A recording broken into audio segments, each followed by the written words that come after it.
I have to be honest, I was a little anxious about heading into practice today. You see, Amanda's out of town, and if you know our team, you know she's a big part of it. She's our strength and conditioning coach. And in addition to getting the kids warmed up before the game and stretching and make sure everyone's prepared to not get injured, she keeps the kids moving. She keeps them focused, and honestly, she keeps me organized too. And today I had a plan. 3 stations. One where the catcher throws from home to second. A second where we're pitching with a radar gun, tracking the speed while coaches help assist with keeping track of how many balls and strikes each kid throws out of 20 pitches.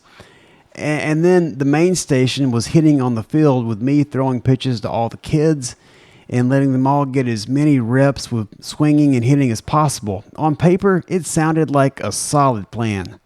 In reality, I'm thinking, how am I going to pull this all off by myself? This is Summit After the Storm, and I'm Bart Wilbanks. But something happened today that reminded me of a lesson I first learned on the mountain. I didn't have to do it alone. Today, parents showed up, not just to watch, but to help. I had parents jumping in to help with the pitching stations, parents stepping in to help with the catcher drill, throwing to second.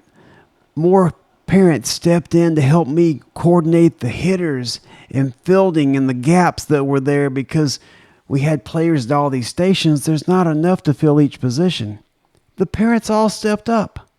And before we knew it, the whole practice is running like a well-oiled machine. Kids are rotating. Energy is high. Everyone's engaged. The kids loved the radar gun.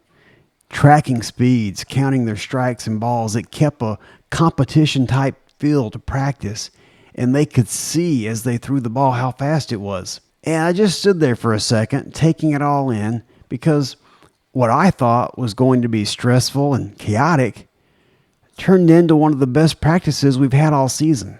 On Kilimanjaro, there's no such thing as a solo climb. You may sign up for the mountain, but you don't summit without guides, without porters, people carrying weight that you don't even see. And if you try to do it all yourself, you don't make it.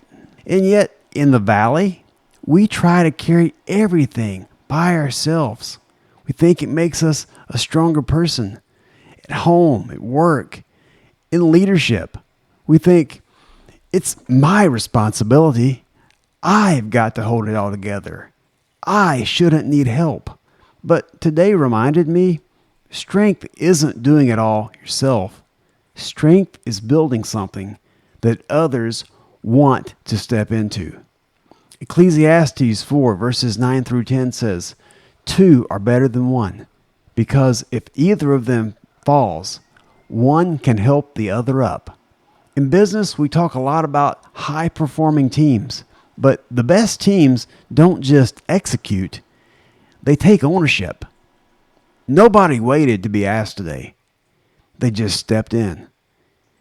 And that's when you know you built something special.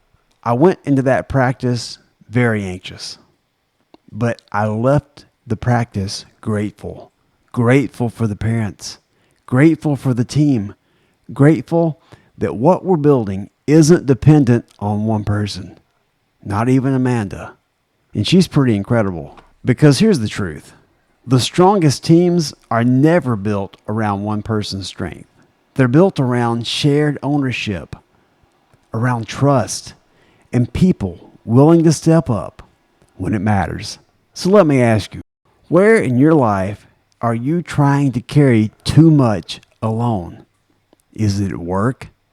At home? In your leadership? And what would happen if you let people step in? Because sometimes the breakthrough isn't doing more. It's letting others be a part of it. Today wasn't about baseball. It was about something bigger. It was about community. It was about trust.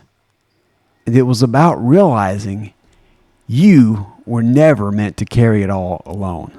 Great leaders don't carry everything. They build teams that carry it together.